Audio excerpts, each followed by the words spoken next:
Bismillahirrahmanirrahim. Assalamualaikum warahmatullahi wabarakatuh. Waalaikumsalam warahmatullahi wabarakatuh. Alhamdulillahi barri jawadi alladhi jallat ni'amuhu 'anil ihsa'i bil a'dad al-mani bil lutfi wal irshad al-hadi ila sabilir rasyad al-muwaffiq lil tafaqquhi fid din man natafa bihi wa ikhtarahu min al-'ibad. Ahmaduhu ablagha hamdan wa akmalahu wa azkahu wa ashmalahu. وأشهد أن لا إله إلا الله الواحد الغفار وأشهد أن محمدا عبده ورسوله المصطفى المختار صلى الله وسلم عليه وزاده فضلا وشرفا لديه. أسأل الله أن يفقهنا في الدين وأن يعلمنا ما ينفعنا وأن ينفعنا بما علمنا وأن يزيدنا علما نافعا وعملا صالحا إنه ولي ذلك والقادر عليه. وبعد. Alhamdulillah alladzi bi ni'matihi tatimmus shalihat. Segala puji bagi Allah Subhanahu wa taala yang atas karunia dan pertolongan darinya semua nikmatan bisa kita rasakan. Semua kebaikan bisa kita rasakan.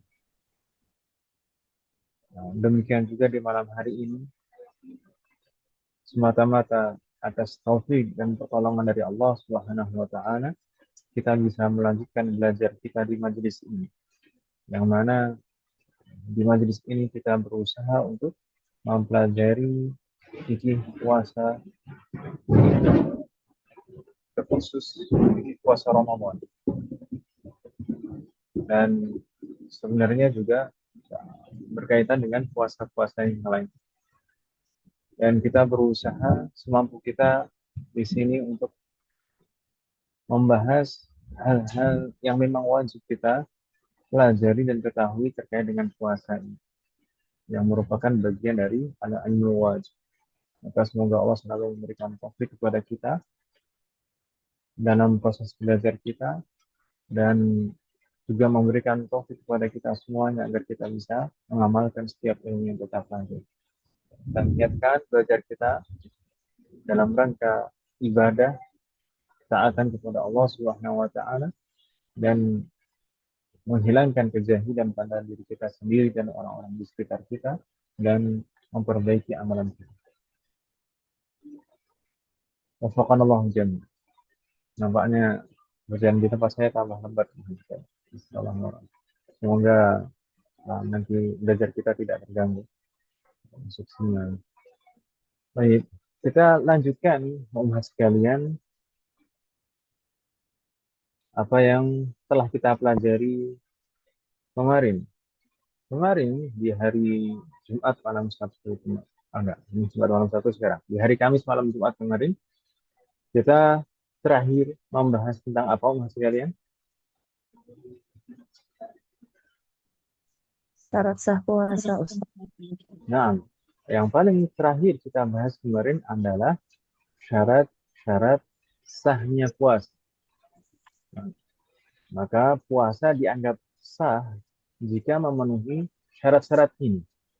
Sebaliknya, jika syarat-syarat ini tidak terpenuhi, maka puasa seseorang tidak sah. Maka di antara syarat sah yang kita bahas kemarin ada al-Islam, kemudian al-aql atau berakal, kemudian an-naqa'u minal haid wan nifas, suci dari haid dan nifas, kemudian qabulul waqti lisawm. Waktu di mana seseorang berpuasa adalah hari yang diperbolehkan untuk berpuasa, bukan hari yang diharamkan. Dan kemarin sudah kita bahas satu persatu penjelasan masing-masing, maksudnya Islam. Di sini Islam yang bagaimana? Kemudian al-aqlu, mumayyiz. Dan kita bahas juga kemarin terkait dengan puasanya seorang anak yang telah mumayyiz tapi belum baligh dan apa kewajiban kita sebagai wali. Kemudian syarat yang keempat adalah suci dari haid dan nifas, maka tidak sah puasa seorang wanita yang haid maupun nifas. Dan di detik keluar darah haid dan atau nifas, maka saat itu juga batal puasanya dan wajib mengqadha.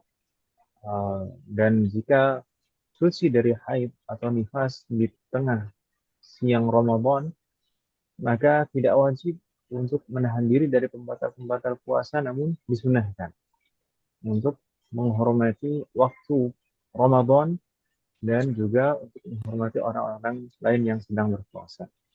Kemudian yang terakhir, qabulul waqti lis-shaum, hari yang dia berpuasa di dalamnya bukan hari yang diharamkan untuk berpuasa. Maka kemarin kita bahas hari-hari yang diharamkan untuk berpuasa, di antaranya ada 2 hari raya, Idul Fitri dan Idul Adha. Kemudian yang kedua adalah ayyamut tasyriq, yaitu tanggal 11, 12, dan 13.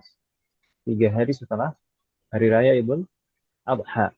Maka yang pertama dan kedua ini, baik hari raya maupun hari tasyrik, itu haram secara mutlak. Tidak ada kondisi pengecualian sama sekali. Sedangkan yang ketiga dan keempat, yaitu Yaumus Syak dan An-Nisful Akhir min Sya'ban. Yaumus Syak itu adalah uh, tanggal 30 Sya'ban, yang mana di malam harinya tidak nampak hilal sama sekali. Meskipun langitnya cerah, namun tidak nampak hilal sama sekali. Dan kabarnya simpang siur. Tidak ada kejelasan. Nah, di sana ada simpang siur. Ada yang mengatakan dia tidak. Apakah ini sudah awal Ramadan atau tidak. Namun sama sekali tidak ada yang bersaksi yang mana persaksiannya bisa diterima. Uh, Tidak ada yang bersaksi bahwasanya dia melihat hilal. Maka di situ Yaumus Syak, hari yang diragukan apakah ini sudah Ramadan atau belum. Maka haram berpuasa di sana kecuali kalau ada sebab. Demikian juga ketika telah melewati pertengahan bulan Sya'ban, masuk ke setengah terakhir bulan Sya'ban, maka di sana juga diharamkan untuk berpuasa kecuali jika ada sebab. Maka sebab-sebab yang membolehkan kemarin juga sudah kita bahas, di antaranya qadha puasa Ramadan atau menunaikan puasa wajib yang lain seperti puasa nazar atau puasa kafarah. Demikian juga jika mempunyai kebiasaan puasa sunnah sebelum-sebelumnya seperti puasa Senin Kamis atau puasa Daud misalnya, atau misalkan puasa Ayyamul Bid atau Ayyamul Sud. Itu kan Allah Jalla. Kemudian kemarin juga kita sebutkan siapa saja yang batal puasanya. Maka di sana ada orang yang murtad, nifas, melahirkan, haid, gila meskipun sesaat, kemudian pingsan, dan mabuk yang disengaja, atau pingsan yang mabuk yang tanpa sengaja, namun dia tidak sadar sepanjang hari dari mulai terbit fajar sampai terbenam matahari. Ini yang kita bahas kemarin, ingat sekalian. Apakah ada pertanyaan sebelum kita lanjutkan?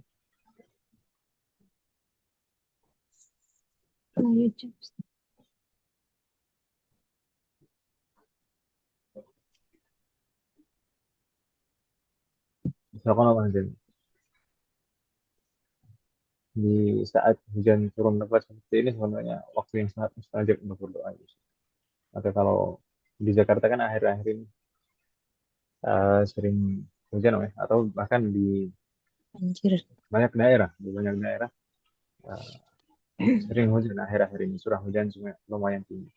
Maka itu waktu yang sangat mustajab untuk berdoa. Dan betul-betul bisa mungkin kita gunakan untuk berdoa dengan tulus dan yakin, dan kita serahkan semuanya kepada Allah. Insya Allah Allah pasti mengabulkan. Saya pernah mencobanya itu betul-betul uh, beberapa hari kemudian itu langsung dikabulkan. Alhamdulillah, alhamdulillah. Ketika itu saya ingin minta umroh. Kemudian beberapa hari kemudian saya ditelepon, katanya mau didaftarkan umroh. Alhamdulillah, alhamdulillah. Baik, kita lanjutkan pembahasan kita, umat sekalian. Setelah kita membahas syarat-syarat yang sebelum yang kemarin kita membahas syarat wajib puasa, dan kemarin kita membahas syarat sahnya puasa, maka malam hari ini dengan memohon taufik dari Allah, kita akan membahas rukun-rukun puasa. Namun sebelumnya kita harus bisa memahami perbedaan antara syarat dan rukun, ummahat sekalian. Apa perbedaan syarat dan rukun? Mungkin beberapa ummahat yang ikut di majelis mudarasah ini adalah pertanyaan yang berulang. Apa perbedaan antara syarat dan rukun?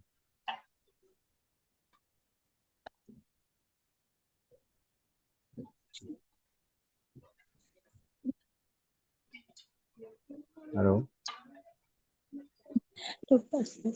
Kalau Lupa. syarat itu Nah, sebelum melaksanakan amalan harus terpenuhi dahulu semuanya, Ustaz. Kalau nah, rukun, sahih. bagian dari amalan yang harus terpenuhi ketika kita melakukan sebuah amalan. Ibarat Nah, merupakan sebuah konstruksi sebuah bangunan, ya, Ustaz. ahsanat. Ingat, Tamam. ketika salah satu tidak terpenuhi, maka tidak sempurna amalannya atau batal amalannya. Allah alaik. Jadi keduanya mempunyai persamaan dan mempunyai perbedaan. Persamaannya adalah sama-sama wajib terpenuhi, sama-sama wajib dilaksanakan.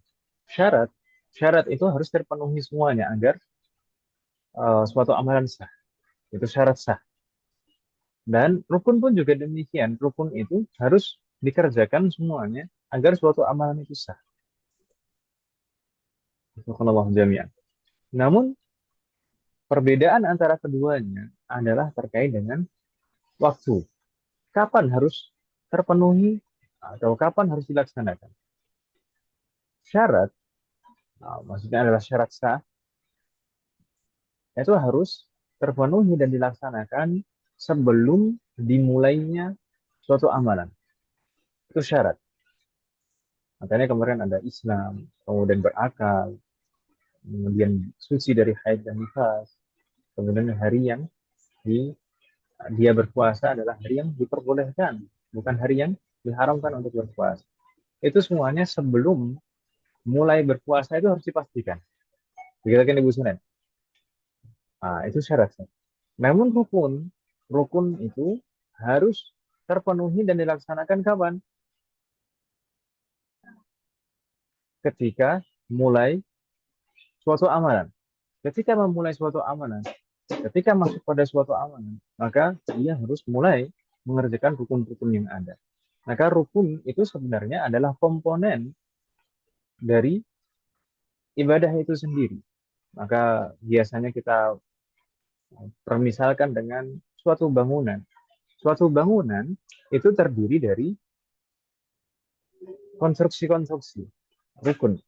Rukun itu kalau diterjemahkan secara harfiah sebenarnya konstruksi. Jamaknya arkan. Seperti halnya bangunan. Bangunan itu terdiri dari konstruksi-konstruksi. Dimulai dari fondasi, kemudian dinding, kemudian tiang, kemudian atap. Maka semuanya itu harus ada baru bisa disebut sebagai bangunan. Demikian juga ibadah. Ibadah, semua rukunnya itu harus ada baru bisa disebut sempurna ibadahnya. Rumah misalkan kalau tidak ada atapnya nggak bisa disebut rumah. Tidak ada dindingnya tidak bisa disebut sebagai rumah. Demikian juga ibadah kalau berkurang satu rukunnya saja, maka tidak bisa disebut sebagai suatu amalan ibadah itu. Masih kurang ibadahnya dan belum sah. Maka itu juga sebenarnya uh, yang dimaksud dengan rukun iman dan rukun Islam. Rukun iman itu semuanya itu harus terpenuhi. Berkurang satu saja, maka bermasalah semua. Begitu Ibu Sulaiman. Semoga Allah memberikan taufik kepada kita semua.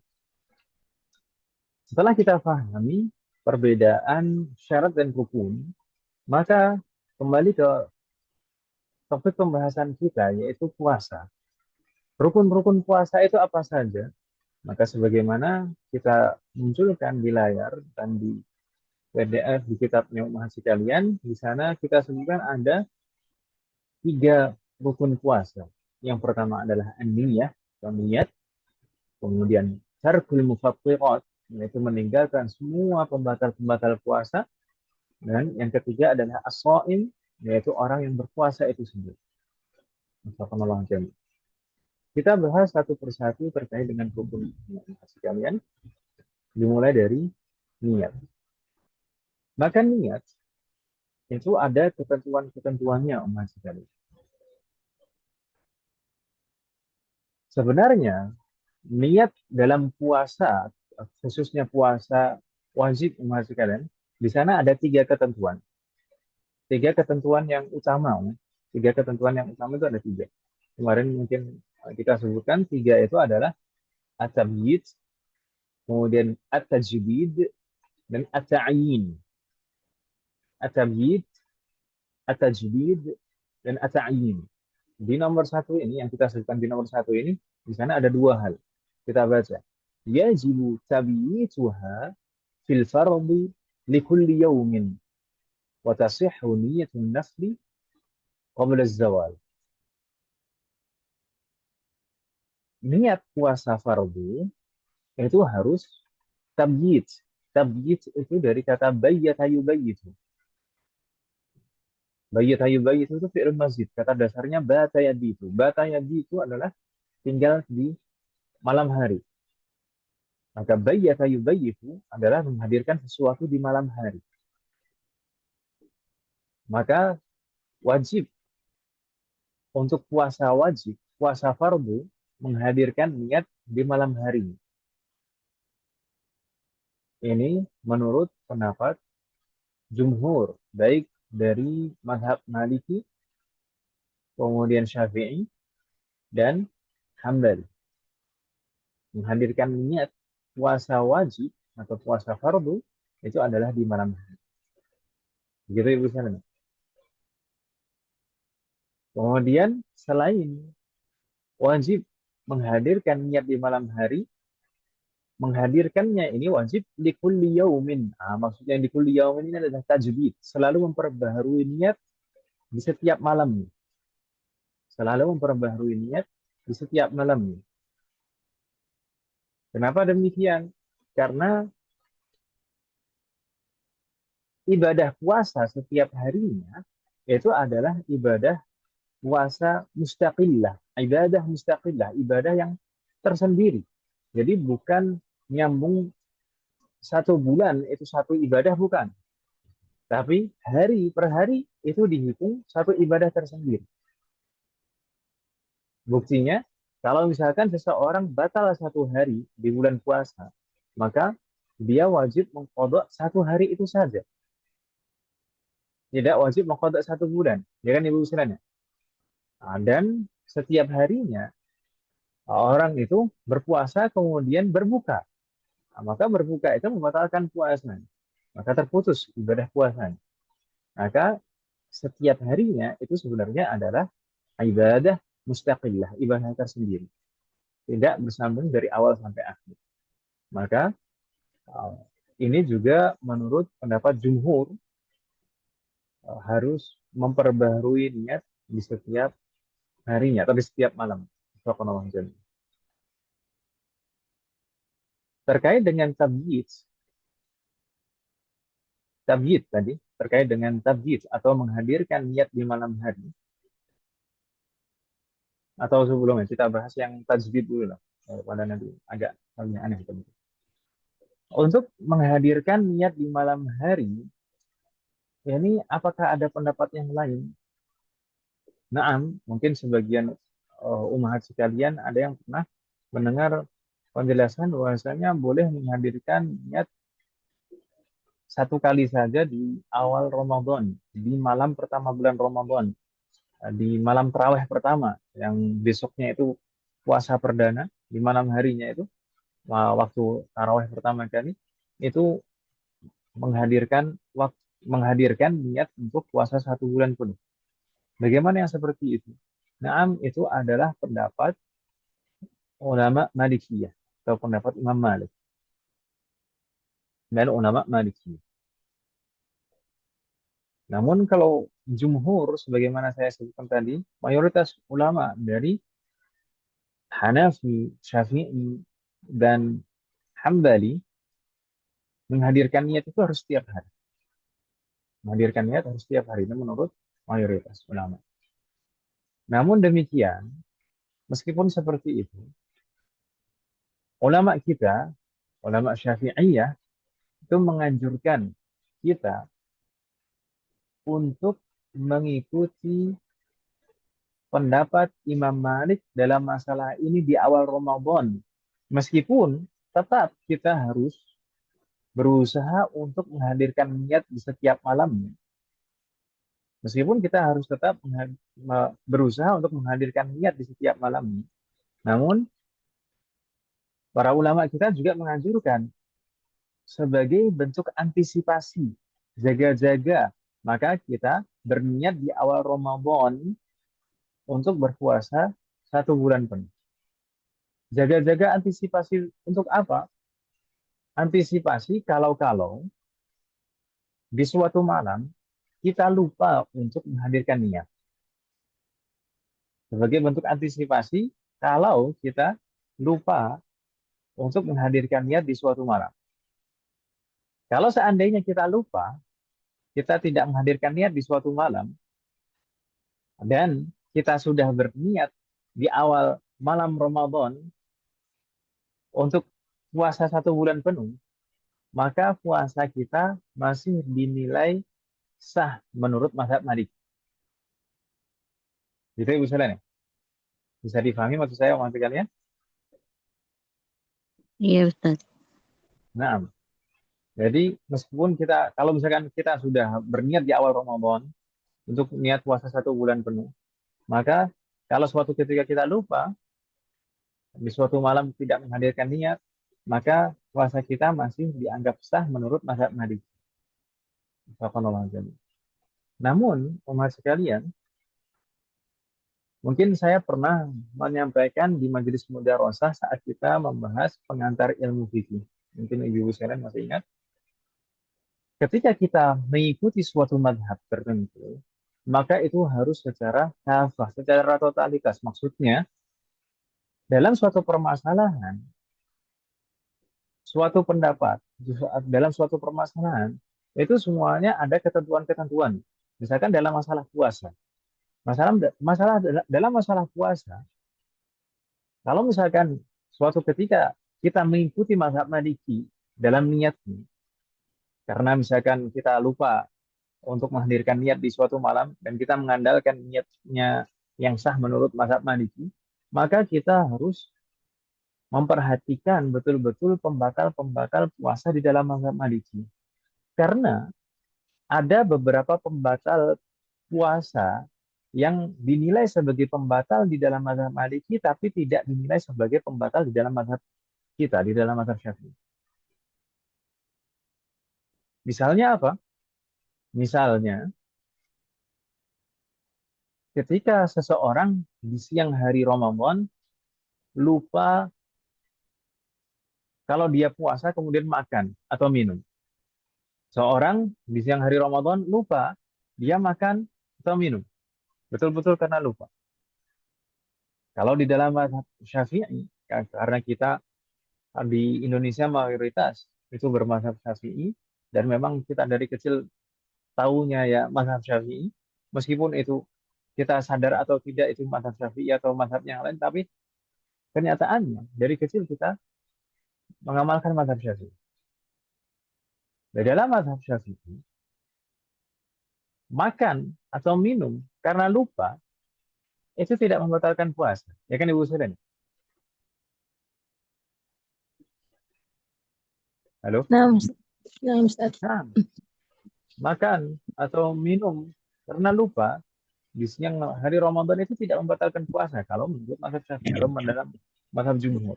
Namun di dalam mazhab Maliki itu membatalkan puasa meskipun karena lupa. Meskipun makannya atau minumnya itu karena lupa, itu membatalkan puasa di dalam mazhab Maliki. Maka artinya apa? Kalau misalkan suatu malam kita lupa menghadirkan niat di malam hari,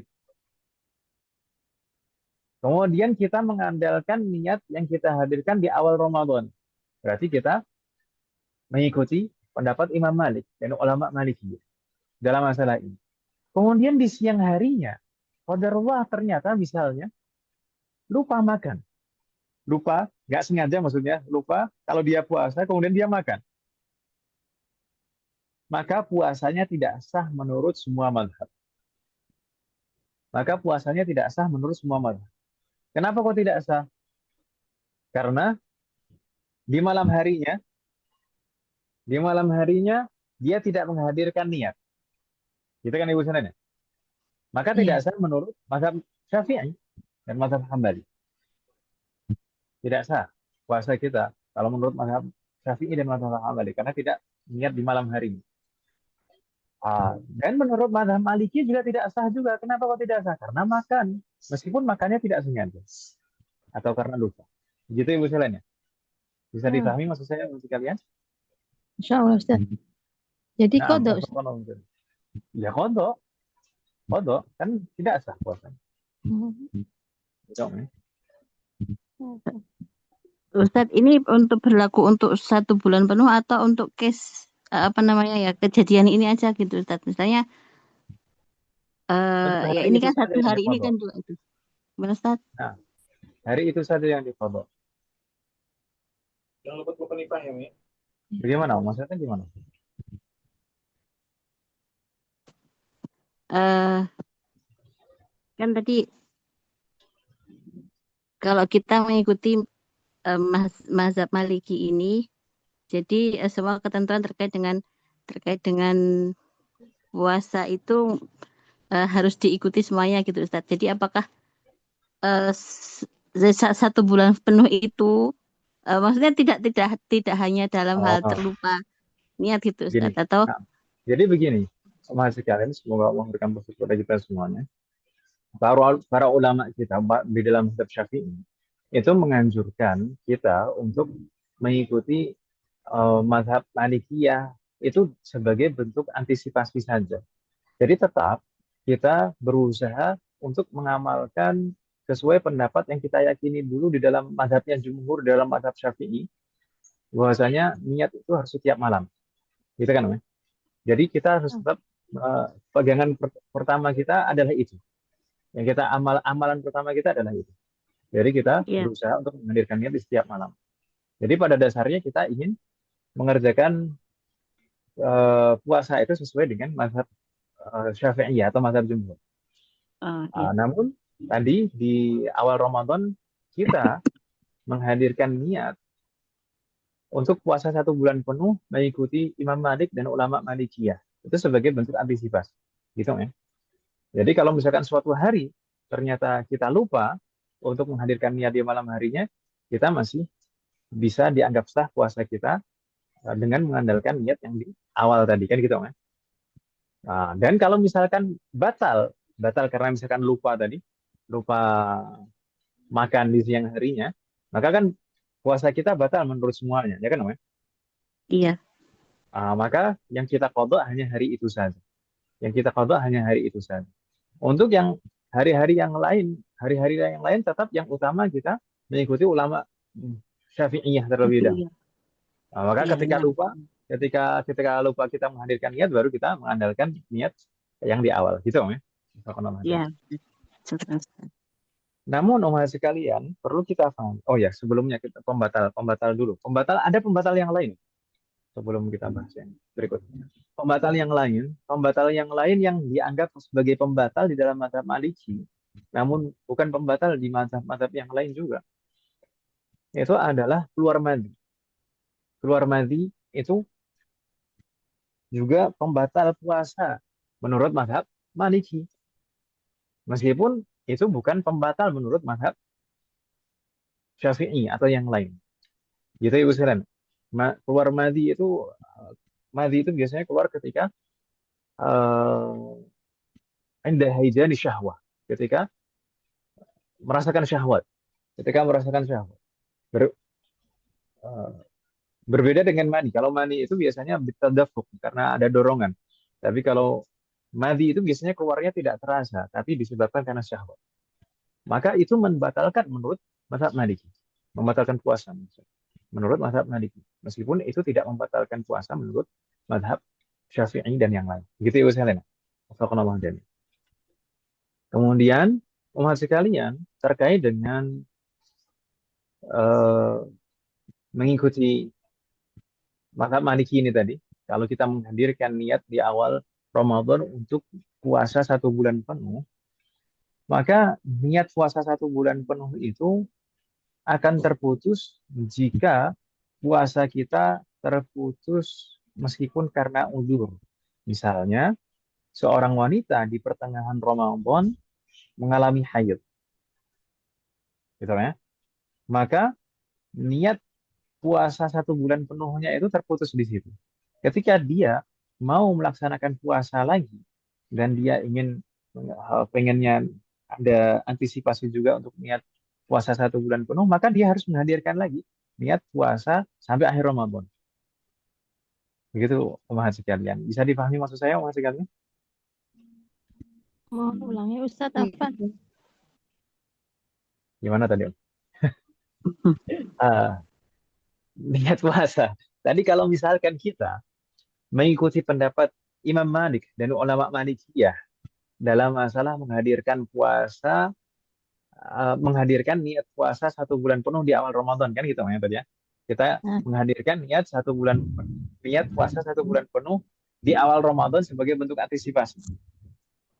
Maka niat puasa 1 bulan penuh itu akan terputus. Niatnya itu akan terputus jika puasanya terputus, meskipun terputusnya karena uzur. Misalnya, seorang wanita ketika di awal Ramadan dia telah menghadirkan niat untuk berpuasa 1 bulan penuh. Kemudian qadarullah di tengah Ramadan dia mengalami haid. Berarti puasanya terputus, ya kan Ibu sekalian ya? Karena haid. hmm. Maka niat puasanya juga terputus di situ.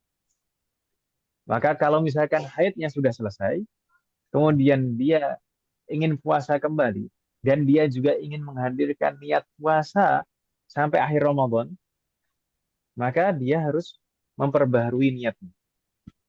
Maka dia harus memperbaharui niatnya kembali. Ya, naam, kita mengamalkan yang utama adalah sesuai dengan mazhab Syafi'i. Setiap malam kita berusaha untuk menghadirkan niat. Namun sebagai bentuk antisipasi kan tadi Ibu sekalian ya, kita menghadirkan niat puasa 1 bulan penuh. Tapi kalau tadi kasusnya misalkan puasanya terputus karena haid misalnya, maka setelah haid dia memperbaharui niat untuk puasa sampai akhir Ramadan. Gitu Ibu sekalian.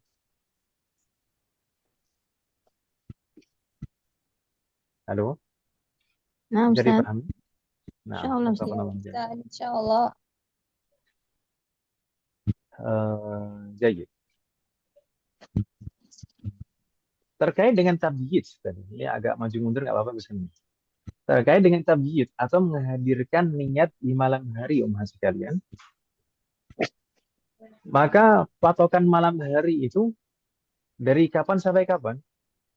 Dari kapan sampai kapan kita sudah boleh menghadirkan niat puasa?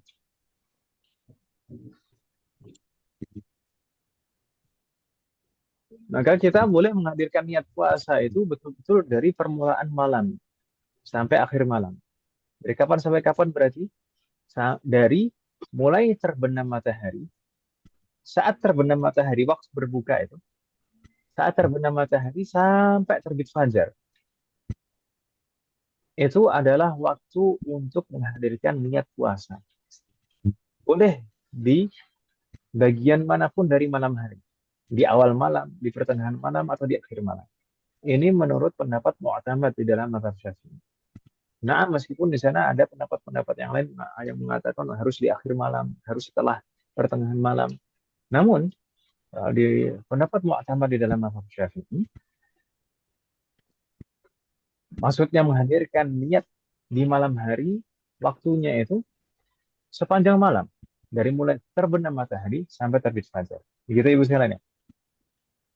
Dan sebagian ulama kita bahkan menganjurkan, di antaranya Syekh Ba'ashan di dalam kitab Bushrul Karim, beliau menganjurkan agar kita menghadirkan niat saat berbuka.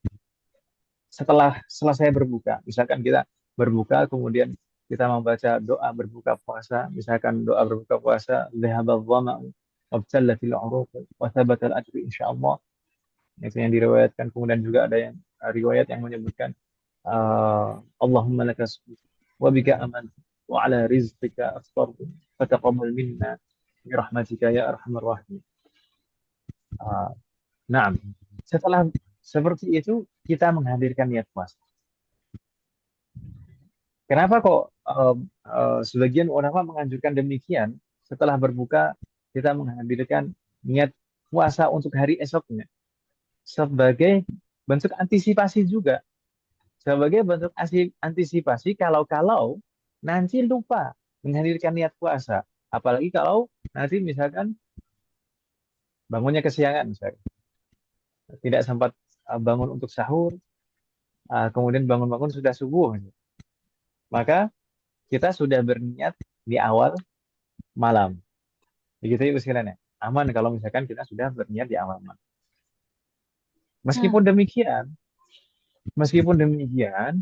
maksudnya meskipun sebagian ulama kita menganjurkan kita untuk menghadirkan niat di awal malam, mereka juga menganjurkan ketika kita sudah menghadirkan niat di awal malam, mereka juga menganjurkan kita untuk memperbaharui niat setelah sahur. Memperbaharui niat lagi setelah sahur. Maksudnya menghadirkan niat lagi setelah sahur. Kenapa? Khurujan minal khilaf. Untuk menghindari perbedaan pendapat. Karena memang ada pendapat yang mengatakan bahwasanya niat itu ya harus di akhir malam.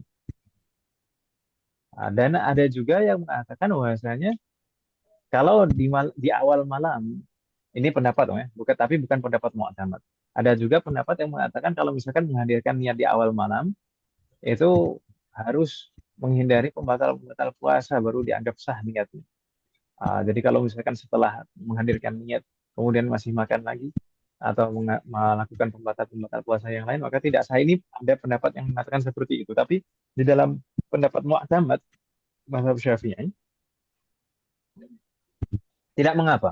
Meskipun kita menghadirkan niat di awal malam, misalkan setelah buka puasa, kita menghadirkan niat. Setelahnya, selama belum terbit fajar, kita mau makan, mau minum, atau melakukan pembatal puasa yang lain, itu tidak masalah.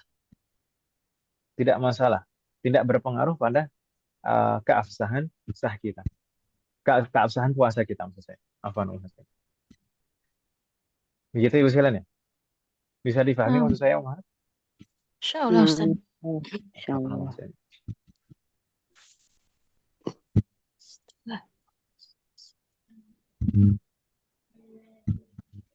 Dan saya pernah ditanya Umar sekali. Pernah beberapa 2 tahun yang lalu kalau tidak salah, saya pernah ada yang bertanya ke saya waktu Ramadan.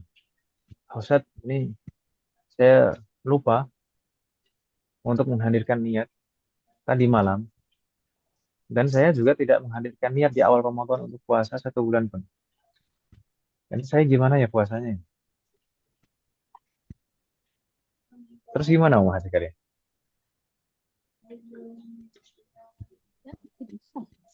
Tidak sah ya. Tidak sah ya Ustaz. Mengkodok. Dalam puasa. kondisi terpaksa seperti itu, maka ulama kita menganjurkan kita untuk mengikuti pendapat Imam Abu Hanifah dalam masalah ini. Apa itu? Pendapat Imam Abu Hanifah, niat puasa itu tidak harus di malam hari. Baik itu puasa wajib maupun puasa sunnah. Ini pendapat Abu Hanifah. Dalam mazhab Hanafi, menghadirkan niat puasa itu tidak harus di malam hari. Baik itu puasa wajib maupun puasa sunnah. Perbedaannya, kalau puasa sunnah itu boleh menghadirkan niat puasa selama sebelum zawal, selama belum masuk waktu zuhur. Tapi kalau puasa wajib, di dalam mazhab Hanafi, boleh menghadirkan niat puasa wajib selama belum berlalu mu'dhamun nahar, mayoritas waktu siang hari. Dan secara detailnya itu sebelum lewat jam 11. Selama belum lewat jam 11, maka masih boleh menghadirkan niat puasa menurut pendapat Abu Hanifah dan ulama Hanafi. Maka dalam kondisi terpaksa kepepet seperti itu, boleh bagi kita untuk mengikuti pendapat ini. Namun tetap kita harus berusaha yang paling aman, pendapat jumhur dan dianggap sah untuk semua madhab, yaitu kita menghadirkan puasa di malam hari, menghadirkan niat puasa di malam hari dan setiap malam. Yaitu sepakat semuanya itu sah. Gitu ya sekalian ya. Namun kalau dalam kondisi terpaksa seperti itu, maka tidak mengapa untuk mengikuti pendapat Abu Hanifah. Begitu ya sekalian. Bisa dipahami maksud saya? Insya Allah Ustaz. Berarti nggak perlu mengkodok ya Ustaz ya. Tidak perlu mengkodok sebenarnya kalau itu sah menurut pendapatnya Abu Hanifah. Tapi kalau misalkan nggak yakin yang dikodok juga nggak apa-apa.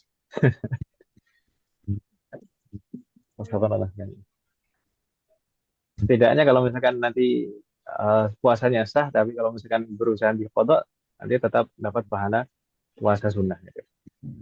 Gitu Om ya. Nah, Ustaz. Ada pertanyaan masih kalian? Di sana, di sana di baris kedua kita sebutkan wa tasihhu niyatun nafli qabla zawal. Adapun niat puasa sunnah itu sah jika dihadirkan sebelum zawal, sebelum masuk waktu zuhur. Selama sebelum masuk waktu zuhur, kalau puasanya adalah puasa sunnah, maka masih boleh untuk menghadirkan niat puasa. Kalau belum melaksanakan pembatal-pembatal puasa sebelumnya itu ya. Kalau paginya sudah sarapan kemudian sebelum zuhur niat puasa ya itu nggak sah jelas. Hal ini didasari hadis. Hal ini didasari hadis yang diriwayatkan melalui jalur Ibunda Aisyah radhiyallahu anha bahwasanya suatu ketika beliau menuturkan dakhala alayya an-nabiy sallallahu alaihi wasallam dzata yaumin. Suatu hari Nabi Muhammad sallallahu alaihi wasallam masuk ke rumahku. Faqala, kemudian beliau bersabda, hal 'indakum syai'? Apakah kalian memiliki sesuatu untuk dimakan? Qulna la. Kami menjawab, maksudnya istri-istri Nabi menjawab, la, tidak ada. Tidak ada sesuatu apapun yang bisa dimakan. Qala, maka beliau bersabda, fa inni idzan sha'im. Kalau demikian, maka aku berpuasa.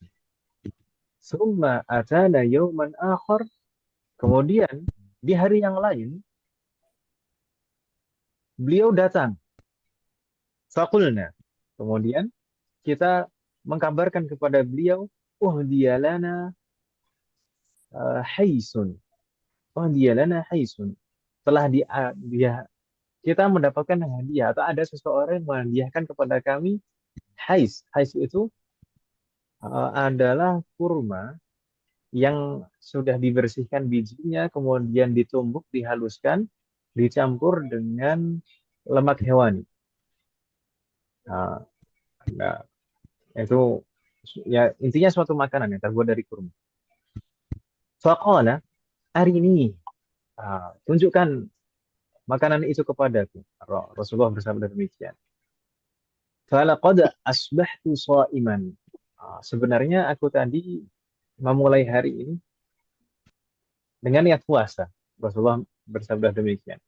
Fa'akala. Maka ketika sudah dia hidangkan makanan itu, beliau memakan hidangan. Hadis ini diriwayatkan oleh Imam Muslim. Wa fi ba'dhi riwayat, di beberapa riwayat yang lain disebutkan dengan redaksi hal 'indakum min ghada. Nah, ini redaksi ini yang menjadi sangat jelas menunjukkan bahwasanya puasa sunnah itu boleh niatnya selama sebelum zuhur. Hal 'indakum min ghada, apakah kalian memiliki sesuatu yang bisa dimakan untuk ghada. Ghada itu apa? Ghada itu makan siang. Al-ghada ismun lima yu'kalu fil ghadati qabla zawal. Yaitu makanan yang dimakan sebelum waktu zawal. Itu ghada. Zaman dahulu demikian istilah. Meskipun sekarang kebanyakan mengatakan ghada itu makan siang setelah salat zuhur. Tapi ghada dahulu adalah istilah untuk makan yang dimakan di waktu al-ghadah, yaitu waktu sebelum zawal, waktu pagi sebelum zawal. Begitu Ibu sekalian. Dari redaksi hadis inilah para ulama menyimpulkan bahwasanya puasa sunnah itu niatnya tidak harus dari malam hari. Selama belum zawal atau belum memasuki waktu zuhur, maka boleh menghadirkan niat puasa sunnah. Berbeda dengan puasa wajib.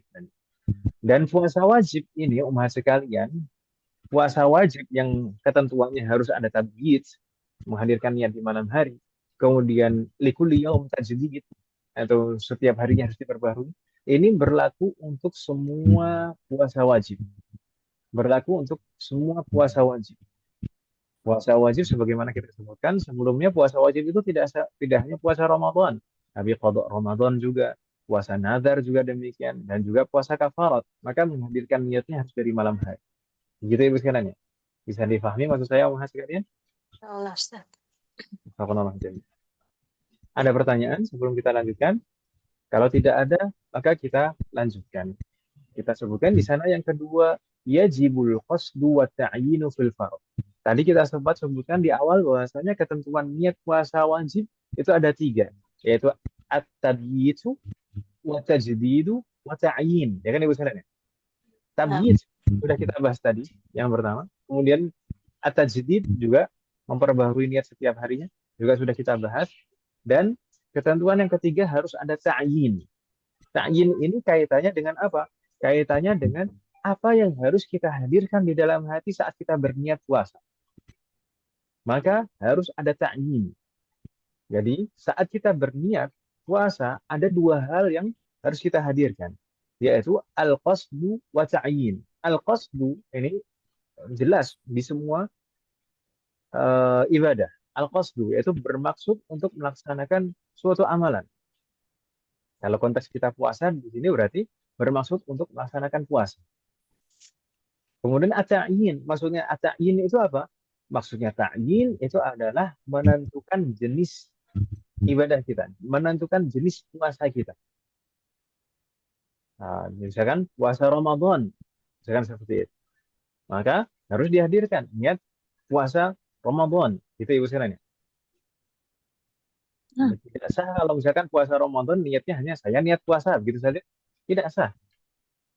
Harus menentukan jenisnya, yaitu puasa Ramadan. Saya niat puasa Ramadan. Dan ini juga berlaku untuk semua puasa wajib, umat sekalian. Semua puasa wajib itu ketika berniat harus menghadirkan 2 hal ini, al-qasdu wa ta'yin. Menghadirkan maksudnya dia untuk melaksanakan suatu puasa, dan at-ta'yin yaitu menentukan jenisnya. Misalkan kalau mau puasa nazar ya berarti saya niat puasa nazar. Atau puasa kafarah berarti saya niat puasa kafarah. Begitu Ibu sekalian ya.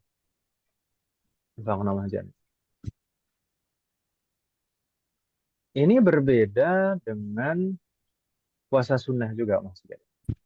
Puasa sunnah itu tidak harus dalam niatnya menghadirkan ta'yin, tidak harus ditentukan jenisnya.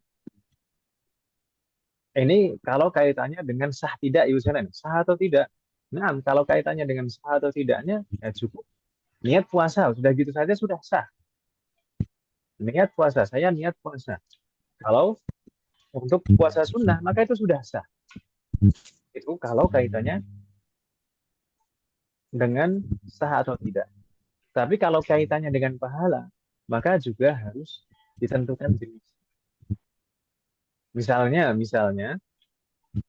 kalau misalkan di hari Arafah kita ingin puasa Arafah, Maka kalau misalkan kita berniat, saat berniat itu kita hadirkan di dalam hati, saya niat puasa, sudah gitu saja. Nawaitu shauma.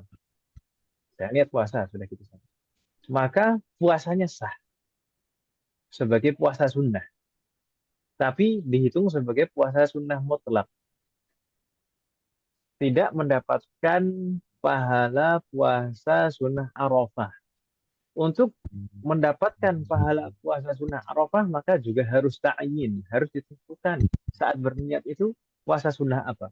Nawaitu shauma Arafah, misalkan seperti saya niat puasa Arafah. Begitu Ibu sekalian ya.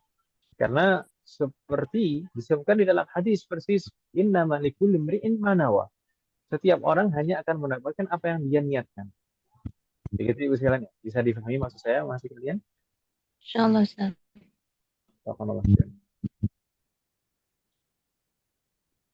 Hal ini soal, ada pertanyaan? Kalau tidak ada, kita lanjutkan. Di sana yang ketiga kita sebutkan la yushtaratu ta'arrudu lil fardiyah. Dalam menghadirkan niat puasa wajib atau puasa fardu, maka tidak harus dihadirkan saat kita berniat itu, tidak harus dihadirkan bahwasanya puasa ini adalah puasa fardu. Misalkan nawaitu shauma fardhu Ramadan misalkan seperti itu, atau nawaitu shauma Ramadan fardhan, misalkan seperti itu, tidak harus. Yang harus itu hanya dua itu tadi. Al-qasdu wa ta'yin. Bermaksud melaksanakan puasa dan menentukan jenis puasanya. Tidak harus dirinci apakah ini fardu atau tidak. Kenapa seperti itu? Karena jelas kalau puasa Ramadan itu adalah puasa fardu. Nggak ada puasa di bulan Ramadan selain puasa fardu. Ya kan Ibu sekalian ya? Demikian juga kalau disebutkan misalkan puasa wajib yang lain, misalkan puasa nazar, ya nazar itu pasti wajib.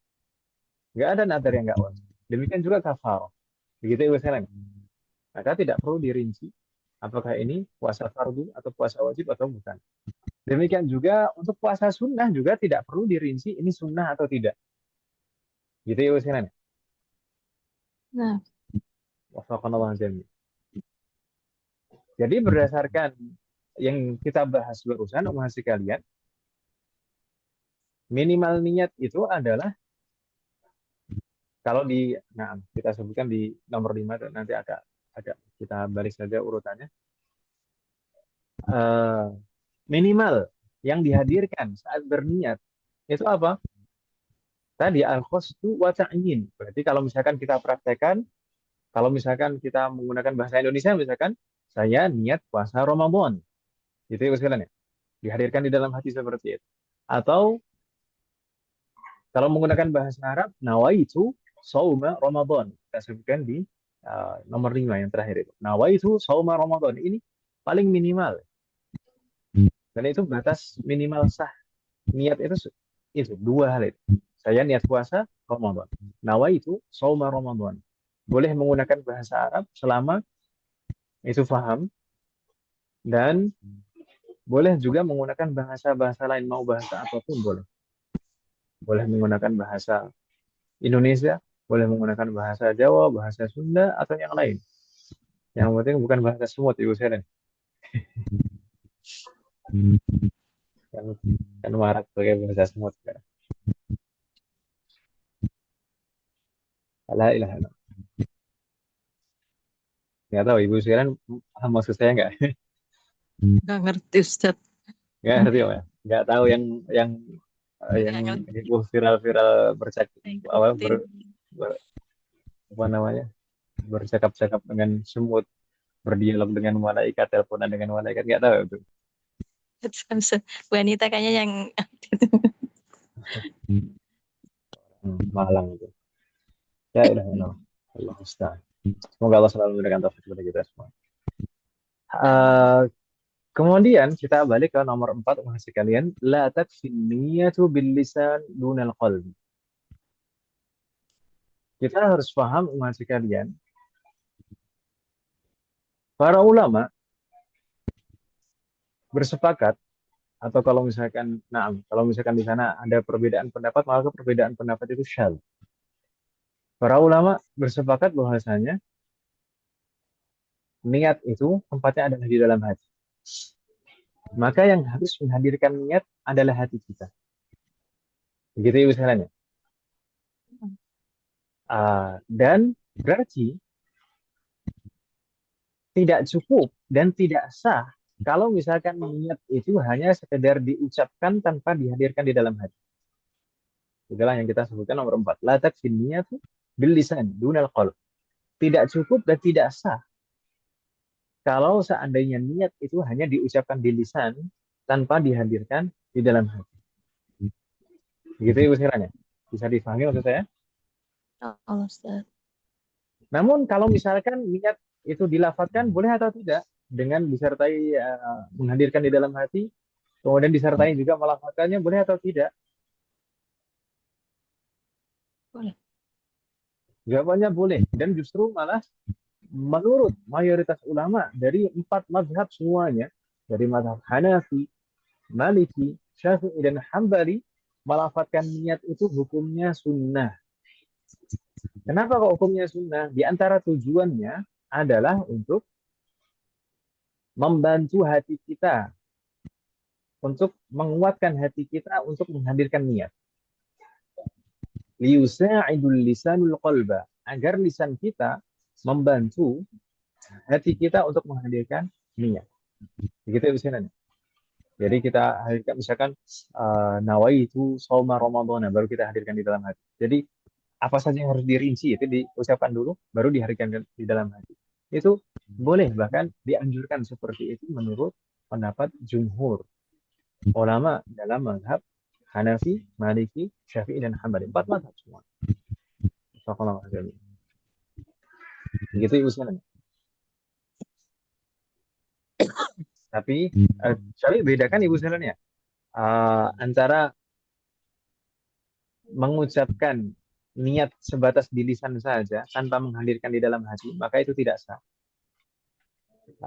Atau menghadirkan niat di dalam hati saja tanpa diucapkan di lisan, itu sah. Sepakat semuanya.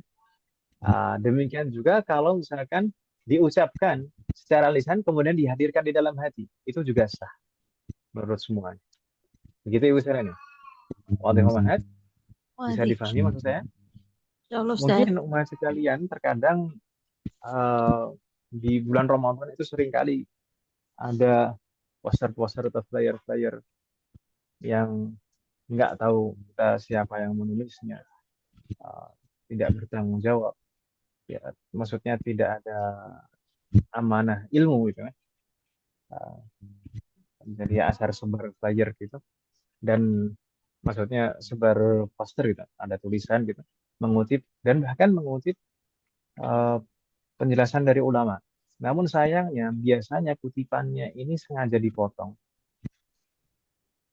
Saya pernah mendapati itu kutipan penjelasan dari Al-Imam An-Nawawi. Mungkin memang sengaja yang dikutip adalah Imam An-Nawawi karena ingin menunjukkan, oh ini loh ulama Syafi'iyah yang kalian ini mayoritas katanya mengikuti mazhab Syafi'i, tapi ini kalian kok nggak sama-sama ulama Syafi'i. Padahal dia tidak menukil penjelasan itu dengan lengkap. Ini betul sebenarnya suatu bentuk kedustaan pada para ulama. Semoga Allah melindungi dan memberikan taufik kepada kita semua. Jadi yang pernah saya baca kutipan itu seperti ini. Nah, memang biasanya para ulama itu menjelaskan seperti ini.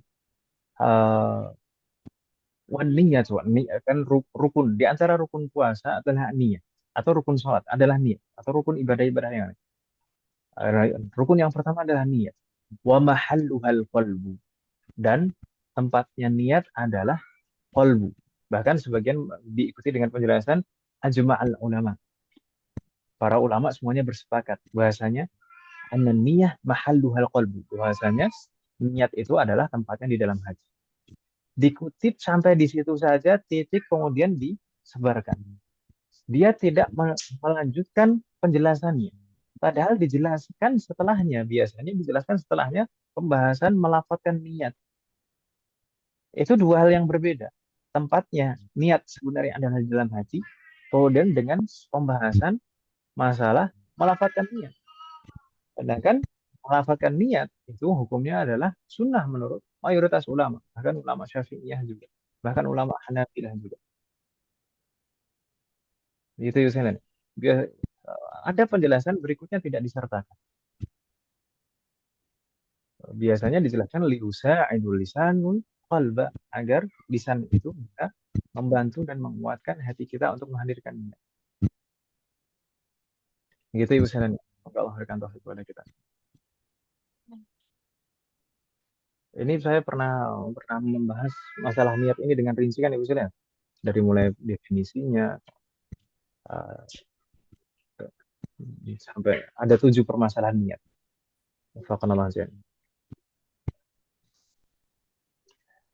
Ada pertanyaan masih kalian? Jadi kalau misalkan kalau praktek di masyarakat kita misalkan, kalau misalkan menghadirkan niat, biasanya kalau setelah sholat tarawih misalkan, kemudian niat puasa Ramadan bareng-bareng misalkan, sebenarnya nggak masalah sebenarnya kalau disertai dengan menghadirkan niat di dalam hati. Tapi kalau misalkan seperti itu kemudian hanya sebatas diucapkan di lisan saja, nawaitu shauma qadin an ada'i fardhi syahri ramadhana hadhihi sanati lillahi ta'ala.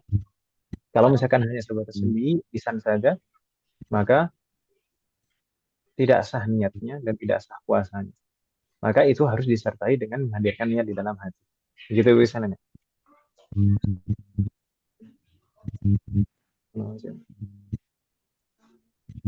Dan terkait dengan redaksi niat yang lengkap seperti itu tidak masalah. Tidak masalah. Tadi yang kita bahas itu adalah minimal niat. Nawaitu shauma Ramadan. Saya niat puasa Ramadan. Itu minimal niat. Kalau misalkan disebutkan semuanya seperti redaksi yang saya sebutkan tadi, nawaitu shauma ghadin an ada'i fardhi syahri Ramadan hadhihi sanati lillahi ta'ala, maka itu tidak mengapa. Karena memang ada beberapa pendapat yang mengatakan kalau misalkan tidak dirinci seperti itu, misalkan apakah ini adaan atau qadaan atau misalkan fard atau nafil atau tahun ini atau tahun kapan, maka tidak sah niat ya. Memang ada yang berpendapat seperti itu. Namun menurut mazhab mu'tamad, menurut mazhab yang memang sudah dipastikan dan diteliti di dalam mazhab Syafi'i, maka cukup 2 hal itu tadi. Nawaitu shauma Ramadhana. Itu sudah cukup niat. Begitu Ibu Sinan. Bisa difahami maksud saya? Insyaallah. Insya Allah tidak ada pertanyaan Ibu Sinan terkait niat dengan niat. Jadi apa nih Ustaz? Nah, Memang diajarkan seperti itu ya dari kecil. Setelah tarawih, kemudian imam mengucapkan diikuti dengan jamaah nawaitu samawatina nada ifadhi syahri Ramadan hadis sanati panjang itu. nah. Tapi tanpa menghadirkan tadi apa namanya di dalam hati gitu. Tapi kan kita tetap bangun untuk melakukan sahur, itu apakah tidak sudah mewakili niat? Iya. Nah, saya tadi hampir lupa dan di awal Bu Asrah bertanya baru keingat dan ternyata pertanyaan terkait dengan itu. Sahur. Jazakillah khairan katsiran. Sahur. Apakah sahur itu bisa dinilai sebagai niat puasa haji kalian? Bisa atau tidak? Maka bisa iya, bisa tidak. Sahur itu bisa dinilai sebagai niat puasa jika saat sahur itu dia menghadirkan gambaran puasa. Maksudnya saat sahur itu sadar, setelah ini dia akan menahan diri dari semua pembatal-pembatal puasa dari mulai terbit fajar sampai terbenam matahari. Maka itu sah dianggap sebagai niat puasa. Karena memang hakikat niat itu adalah menghadirkan di benak kita gambaran ibadah yang akan kita laksanakan. Itu kan Ibu sekalian ya? Maka kalau misalkan saat sahur tergambar di benak kita hakikat puasa, yaitu kita akan menahan diri dari pembatal-pembatal puasa dari mulai terbit fajar sampai terbenam matahari, maka itu sah dianggap sebagai niat. Namun kalau misalkan saat sahur itu tidak tergambar hakikat puasa, maka tidak sah dianggap sebagai niat. Meskipun saat sahur dia pengen sahur biar nanti nggak lapar misalkan, atau pengen sahur biar nanti kuat misalkan. Kalau tidak tergambar hakikat puasa, maka tidak sah dianggap sebagai niat puasa. Gitu Ibu sekalian. Baik, Ustaz. Wafaqanallah jami'an. Tadi sebenarnya juga saya yang bertanya itu, Ustaz, mengenai kalau dulu suka bangun sahur itu minta sama Allah dikuatkan untuk puasa itu dari pagi sampai sore. Nah, Berarti sudah mewakili niat yang di dalam hati. insya Allah sudah mewakili. Nah, wafaqanallah jami'an. Syukran, Ustaz. Afwan.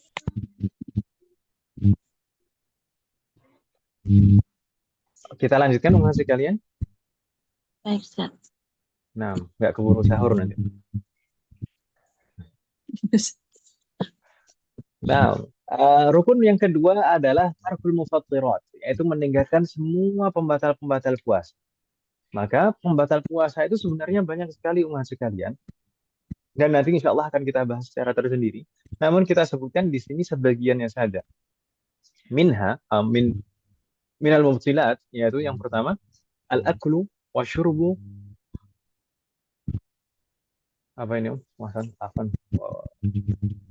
Wa in qalla. Afan. Ini layar saya berbayang. Al-aklu wa syurbu wa in qalla. Makan atau minum meskipun hanya sedikit saja. Karena sebenarnya intinya pembatal puasa itu bukan hanya sekedar makan atau minum, tapi masuknya suatu benda ke dalam rongga tubuh. Insya Allah nanti akan kita bahas masalahnya. Gitu Ibu sekalian.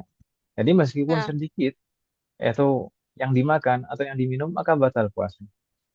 Kemudian yang kedua, di antara pembatal puasa adalah al-jima', yaitu berhubungan badan antara suami istri.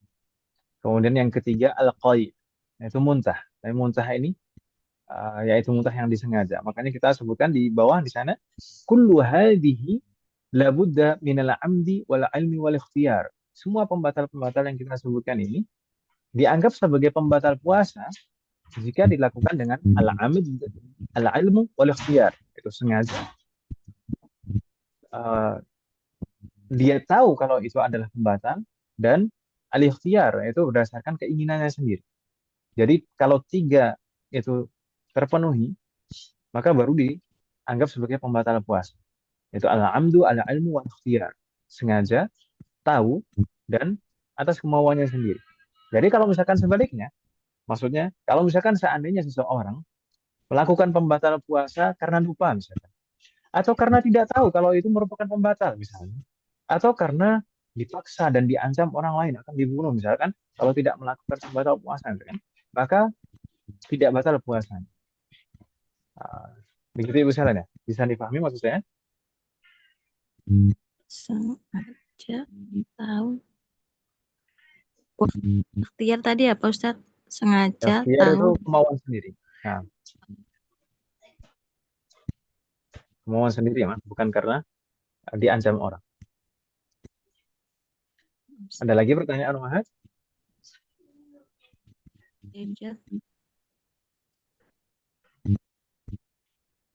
La yujad? Nah, untuk pembatal-pembatal yang lain, sebenarnya masih banyak sekali pembatal-pembatal yang lain. Insya Allah akan kita bahas di pertemuan berikutnya. Insya Allah, semoga Allah berikan taufik dan kemudahan. Untuk rukun yang ketiga, masih kalian, rukun yang ketiga adalah as-shaim, yaitu orang yang berpuasa. Orang yang berpuasa itu dianggap sebagai rukun juga di dalam puasa. Nah, kenapa kok demikian? Kenapa para ulama kita menganggap bahwasanya as-shaim, orang yang berpuasa itu adalah rukun puasa? Berbeda dengan di ibadah-ibadah yang lain, misalkan di ibadah sholat misalkan. Dalam sholat, sebagaimana kita pelajari di Majelis Mudarosah kemarin masih kalian, kita sudah selesai dari pembahasan rukun sholat. Di dalam rukun sholat, mau yang hitungan rukun sholat itu berapapun, mau yang 13, mau 17 atau yang berapa, tidak ada di sana disebutkan orang yang sholat itu sebagai rukun sholat, ya kan Ibu Suren? Iya. Tapi kenapa kok di puasa, kenapa orang yang berpuasa itu dianggap sebagai rukun? Para ulama kita menjelaskan, maksud kalian, karena ibadah puasa itu adalah ibadah yang la wujuda lahu fil zahir. Maksudnya apa? Tidak nampak wujudnya secara zahir. Tidak nampak wujudnya secara zahir. Maksudnya tidak ada bedanya antara orang yang berpuasa atau tidak berpuasa. Orang misalkan dalam keadaan biasa normal, itu tidak ada bedanya antara orang yang tidak berpuasa dan orang yang berpuasa. Tidak nampak sama sekali perbedaannya. Ya kan Ibu Sulana? Berbeda dengan sholat. Sedangkan sholat itu mempunyai hayat, mempunyai gerakan-gerakan dan bacaan-bacaan yang bisa membedakan, yang bisa dengannya kita bisa membedakan antara orang yang sholat dan orang yang tidak sholat. Ya saya. Nah, maka dari itu puasa itu tidak tergambar kalau tidak ada as-shaim, tidak ada orang yang berpuasa itu sendiri. Begitu ya Ustaz. Makanya para ulama menghitung as-shaim ini sebagai rukun dari rukun puasa. Dan adapun ketentuan dari orang yang berpuasa itu, maka sebenarnya sudah kita bahas sebelumnya dalam pembahasan syurutu al-wujub dan syurutu syih. Syurutu as-sihah. Makanya kita sebutkan di sana taqaddamat syurutu wujubi shaum wa syurutu sihhatis shaum. Sudah kita bahas sebelumnya terkait dengan masalah syarat-syarat wajib puasa dan syarat-syarat sahnya puasa. Maka orang yang melaksanakan puasa terkhusus misalkan puasa Ramadan misalkan, maka di sana harus memenuhi ketentuan-ketentuan itu. Gitu ya Ibu sekalian ya. Ada pertanyaan masih kalian? Ayo, Ustaz. Subhanallah jami'an. Adapun pembahasan berikutnya umat sekalian di halaman berikutnya yaitu halaman 11, di sana ada mubtilatus shaum 11. 11 pembatal puasa. Kita sebutkan di sini 11 ini adalah pembatal puasa yang utama. Pembatal puasa yang utama. Itu ada 11. Meskipun nanti insya Allah juga akan di sela-sela pembahasan ini juga kita akan membahas pembatal-pembatal puasa kontemporer yang mungkin tidak ada di zaman dahulu atau mungkin tidak tergambar di zaman dahulu, tapi ada di zaman kita. Semoga Allah memberikan taufik dan kemudahan. 11 pembatal puasa di sana ada dukhulul ain ilal jawfi min manfadil maftuh. Ini kaitannya nanti akan sangat luas sekali dan dengan banyak hal. Maka akan kita bahas secara tersendiri insya Allah. Semoga Allah memberikan taufik dan kemudahan. Kemudian pembatal yang kedua ada al-qai, muntah, kemudian al-jima, itu jima. Kemudian yang keempat khurujul mani bi mubasyaratin bi syahwah, keluar mani disebabkan karena sentuhan kulit dengan kulit antara laki-laki dan perempuan yang disertai dengan syahwat. Kemudian yang kelima al-junun yaitu gila, sebagaimana kita singgung sebelumnya, gila meskipun sesaat di siang hari itu membatalkan puasa. Kemudian yang keenam as-sukru wal ighma'u in ta'adda, itu mabuk dan pingsan yang disengaja. Itu yang disengaja ya, perlu digarisbawahi. Kalau disengaja maka langsung membatalkan puasa. Demikian juga as-sukru wal ighma'u amma jami'an nahar. Mabuk atau pingsan kalau tidak sengaja, tapi kalau mencakup sepanjang hari, dari mulai terbit fajar sampai terbenam matahari juga membatalkan puasa. Kemudian yang kedelapan, murtad atau riddah. Kemudian yang kesembilan, al-haid. Yang kesepuluh, nifas. Dan yang kesebelas, al-wilad atau melahirkan. Untuk pembahasan pembatal-pembatal puasa ini, insya Allah kita bahas di pertemuan yang akan datang. Karena masing-masing membutuhkan penjelasan yang rinci dan jelas, dan kita membutuhkan waktu yang luang untuk hal itu, dan eh, pikiran yang santai gitu ya. Kalau sekarang kan mungkin sudah ngantuk sebagian ibu sekalian ya. Sudah ngantuk yang ibu sekalian. Ya, Ustaz. Nah, kita lanjutkan di pekan depan ibu sekalian. Semoga Allah berikan taufik dan hidayah. Ada pertanyaan mas sekalian sebelum kita cukupkan? La yujad. Afwan Ustaz. Mau Nah, nanya. silakan. Kan udah niat dari apa namanya? Dari awal katanya buka puasa, terus tiba-tiba itu jam 12 siang sakit Ustaz. Itu gimana Ustaz? Nah, sebagaimana kita bahas di pembahasan syarat wajib sebelumnya, mas sekalian. Kalau tadi pertanyaannya kan, bagaimana kalau misalkan kita ketika malam hari atau sebelum terbit fajar itu sudah menghadirkan niat untuk berpuasa di hari itu. Kemudian qadarullah misalnya di siang harinya sakit. Maka bagaimana? Maka ketika sakit itu berarti dia hilang kemampuan untuk berpuasa. Kan di antara syarat wajib puasa kemarin apa Om? Al-qudrah atau juga al-itaqah kalau kita bahasakan di sini kemarin al-itaqah atau juga as-sihah, sehat. Kalau misalkan sakitnya adalah sakit yang membuat fisik ini lemah, seandainya dipaksakan untuk berpuasa, nanti akan ada kekhawatiran membahayakan nyawa kita atau membahayakan fungsi anggota tubuh kita, dikhawatirkan akan menimbulkan kecacatan misalkan, atau dikhawatirkan akan membuat sakit itu akan lebih parah, maka kita boleh untuk tidak berpuasa. Di sana mendapatkan keringanan untuk tidak berpuasa. Gitu Om ya. Meskipun kalau seandainya misalkan dia merasa kuat dan memaksakan untuk berpuasa, tetap sah puasanya.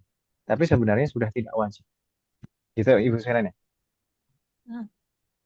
Wafaqanallahu jami'an. Baik Ustaz. Dan justru kalau misalkan seandainya tahu betul-betul yakin kalau misalkan dipaksakan untuk berpuasa akan membahayakan nyawanya, maka di situ haram untuk berpuasa. Gitu ya. Iya Ustaz. Kalau misalkan yakin kalau dipaksakan puasa akan membahayakan nyawanya, maka justru malah haram untuk berpuasa. Tapi kalau misalkan dia merasa kuat dan dipaksakan untuk berpuasa dan memang kuat, maka sah puasa. Meskipun tidak wajib sebenarnya. Ada lagi pertanyaan, Uhad?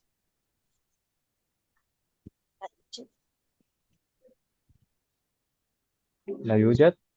Kalau memang tidak ada pertanyaan, silahkan.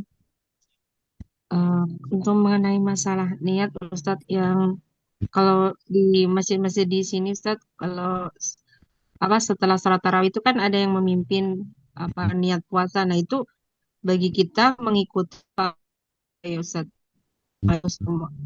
Somar apa Ustadz? Gitu loh Ustadz. Apa Ustadz? Jazakumullah, Ustadz. Jazakallah khairan katsiran. Sebenarnya kalau masalah itu ya boleh-boleh aja sih, kalau misalkan masalah, kalau yang ditanyakan masalah mengikuti atau nggak mengikuti, boleh-boleh aja. Tapi intinya kalau misalkan seperti itu hanya sekedar di lisan saja, maka tidak cukup untuk dianggap sebagai niat, gitu ya. Tapi kalau misalkan mau mengikuti atau tidak itu bebas-bebas saja, dan dilihat kondisinya. Dilihat kondisinya. Kalau misalkan kita tidak mengikuti dan ketahuan tidak mengikuti kemudian dianggap aneh dan dikucilkan di masyarakat sehingga kita tidak bisa menasihati mereka untuk kebaikan, maka ya ikuti lebih baik. Tapi kalau misalkan kalau kita nggak ngikutin juga nggak masalah dan mereka juga nggak tahu misalkan dan nggak ada problem, ya udah nggak harus kan gitu. Wafakanallah. Tapi tetap masalah niat itu harus dihadirkan di dalam hati, tidak cukup hanya di lisan. Boleh diucapkan di lisan, tapi juga harus disertai dengan dihadirkan di dalam hati. Gitu, ya? Ustaz. Ustaz, mengenai tadi yang ditanyakan umat sebelumnya, kalau misalnya seseorang udah udur usia 85 ke atas, Ustaz, kemudian qadarullah ada penyakit berat, maka ketika tidak sanggup berpuasa, apakah harus membayarkan fidyah? Begitu, Ustaz. Nah, sahih membayar fidyah. Sebenarnya kita nanti akan ada pembahasan yang tersendiri terkait dengan itu, yaitu orang-orang yang tidak berpuasa di bulan Ramadan, maka apa saja konsekuensinya. Dan sebelumnya kita sudah ketika membahas syarat wajib itu sekilas kita sebutkan. Nah, kewajibannya adalah membayar fidyah. Kewajibannya adalah membayar fidyah, yaitu syekhun harim atau seorang yang sudah usia lanjut sehingga fisiknya lemah dan tidak mampu untuk berpuasa. Demikian juga maradun muzmin, yaitu orang yang sakit, yang mana sakitnya itu tidak ada harapan untuk sembuh sampai dia meninggal. Maka dalam dua kondisi itu tidak wajib berpuasa, tapi kewajibannya adalah membayar fidyah. Membayar fidyah. Membayar fidyah kurang lebih berapa? 6 ons per harinya. Nanti mungkin saya kemarin sempat share foto setelah saya share PDF kitab ini kemarin. Saya share foto, meskipun fotonya itu dalam bentuk dokumen, nggak langsung muncul gambar foto gitu, tapi itu foto sebenarnya kalau dibuka. Nah, itu mungkin nanti bisa dicek itu siapa saja orang-orang yang tidak berpuasa di bulan Ramadan dan kewajibannya apa. Kewajibannya apakah fidyah atau qadha atau kafarat. Dan nanti di sana di foto yang kedua ada keterangan apa yang dimaksud qadha, apa yang dimaksud dengan fidyah, dan kadar-kadarnya dan kapan ditunaikannya kepada siapa, dan juga kafarat itu apa saja. Gitu, ya. Untuk membayar fidyah itu harus setelah masuk waktu puasa yang diwajibkan baginya. Maksudnya, misalnya kalau misalkan masuk tanggal 1 bulan Ramadan, maka sudah boleh membayar fidyah untuk hari itu, bukan untuk hari-hari yang belum diwajibkan puasa baginya.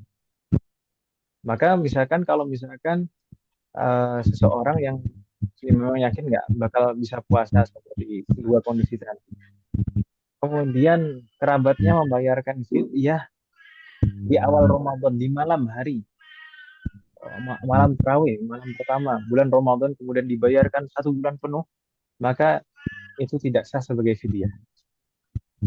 Karena fidyah itu kapan mulai ditunaikannya? Ketika sudah mulai masuk hari yang diwajibkan berpuasa baginya.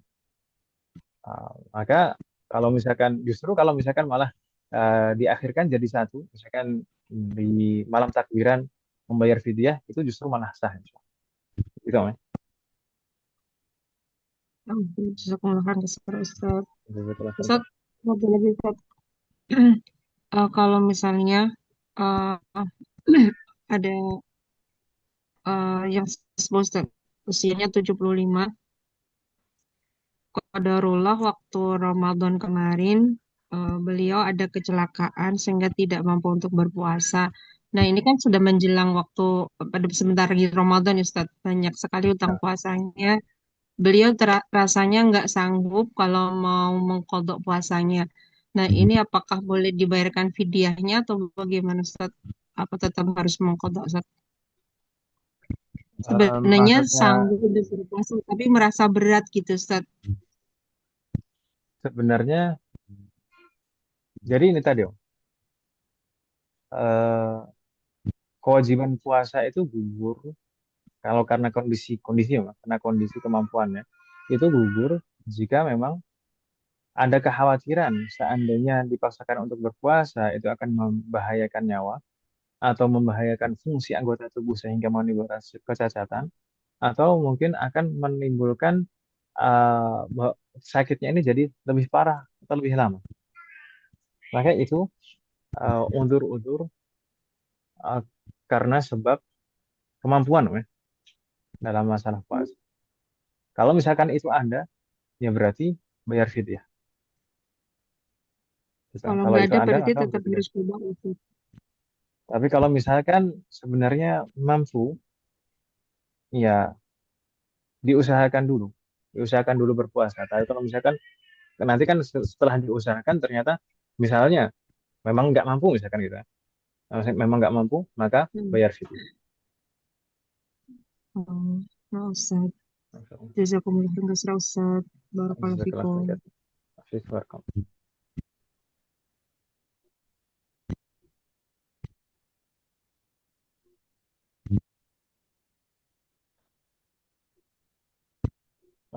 Lah ya. Jadi sebenarnya udur-udur tidak berpuasa itu masih kalian itu jika memang sudah udurnya itu memang betul-betul sudah ada. Itu seperti kasus kemarin yang kita bahas di kasus musafir. Musafir itu ketika betul-betul dalam kondisi safar itu baru dapat udur. Yang mana safarnya itu dimulai dari semenjak sebelum terbit fajar. Itu sudah dalam kondisi safar. Dan dia sudah keluar dari kampungnya. Nah, itu sudah statusnya sudah betul-betul musafir gitu. Itu baru mendapatkan udzur untuk tidak berpuasa. Kalau misalkan nanti safarnya masih jam 10 atau jam 11 siang, ya, sedangkan di rumah dari sejak terbit fajar adzan subuh itu masih di rumah sampai jam 10. Kemudian kalau misalkan tidak berpuasa dari sejak pagi, maka dia berdosa karena dia mau meninggalkan puasa tanpa udzur gitu. Meskipun dia mau safar di siang hari, tapi kan dia belum dalam kondisi safar. Begitu ya Usain, ya? Nah, Semoga Allah memberikan taufik kepada kita semua. Kita cukupkan Ibu Senanya. Saya minta maaf masih kalian mungkin agak eh, terlambat ini. Mungkin tadi juga kita mulainya juga agak terlambat. Saya minta maaf. Maka kita cukupkan. Semoga apa yang kita bahas dan pelajari malam hari ini bermanfaat dan barokah. Semoga Allah selalu memberikan taufik kepada kita semuanya agar kita bisa mengamalkan setiap ilmu yang kita pelajari. Semoga Allah selalu memberikan kemudahan, keberkahan, kesabaran, keistiqomahan, serta keikhlasan dalam proses belajar kita. Semoga Allah selalu memberikan taufik dan hidayah kepada kita semuanya. Demikian juga kepada orang-orang yang kita sayangi. Semoga Allah selalu melindungi kita semuanya dan juga orang-orang yang kita sayangi dimanapun berada. Jika di antara kita ada yang sakit, atau kerabat kita, atau keluarga kita ada yang sakit, semoga segera diberi kesembuhan oleh Allah Subhanahu wa Ta'ala. Termasuk umat sekalian di sini yang sedang sakit dan umat sekalian yang belum bisa hadir karena sakit. Semoga segera diberi kesembuhan oleh Allah Subhanahu wa Ta'ala. Semoga Allah menjadikan kita semuanya termasuk hambanya yang soleh dan soleh dan bertakwa kepada. Semoga Allah menjadikan keluarga kita dan anak keturunan kita termasuk hambanya yang soleh dan soleh. Dan semoga terlahir dari mereka generasi ulama. Semoga Allah mengumpulkan kita bersama dengan keluarga kita dan anak keturunan kita di surga Firdaus. Semoga Allah selalu melindungi negara kita dan memperbaiki kondisi negara kita. Semoga Allah memberikan pemimpin yang terbaik untuk negara kita dan memperbaiki pemimpin-pemimpin kita. Semoga Allah mengampuni semua dosa-dosa kita dan menerima semua amal ibadah kita. Semoga Allah mengampuni semua dosa orang tua kita dan guru-guru kita dan menerima semua amal ibadah mereka. Semoga Allah selalu memberikan keberkahan dalam setiap urusan kita, termasuk dalam ilmu, waktu, usia, dan keluarga kita. Semoga Allah selalu memberikan taufik kepada kita semuanya agar kita bisa senantiasa ridho, bersabar, dan bersyukur atas semua ketetapan dan ketentuan Allah Subhanahu wa Ta'ala. Semoga Allah memberikan kepada kita semuanya husnul khatimah. Semoga Allah melimpahkan keberkahan dan taufik kepada kita semuanya di sisa bulan Rajab ini. Demikian juga di bulan Sya'ban. Semoga Allah juga memberikan taufik dan pertolongan kepada kita semuanya agar kita bisa bertemu dengan bulan Ramadan dalam kondisi yang terbaik sehingga kita bisa maksimal beribadah di dalamnya dan Allah menerima semua amal ibadah kita dan mengampuni dosa-dosa kita. Wassallallahu ala nabiyyina Muhammadin wa ala alihi wa sahbihi ajma'in. Subhanaka Allahumma wa bihamdik asyhadu an la ilaha illa anta astaghfiruka wa atubu ilaik. Wassalamu alaikum warahmatullahi wabarakatuh. Waalaikumsalam warahmatullahi wabarakatuh. Jazakumullah khairan Ustaz. Barakallahu fikum. Jazakumullah khairan. Jazakumullah khairan.